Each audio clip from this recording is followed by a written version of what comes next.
part na pupunta na kami. Okay. Yan lang natin makeup. Ito yung powder. Ito yung cushion foundation ko ba. Medyo nagamit ko na siya kaya kailangan ko na revision kasi malapit na ito dumating yung inano ni mama. Yung kilomute niya. Buti, ayan. Pat-pat mo na. Ayan, ayan. Good.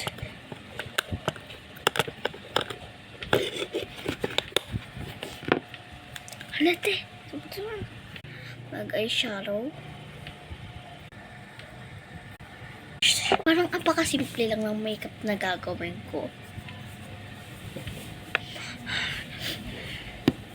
Okay, first play.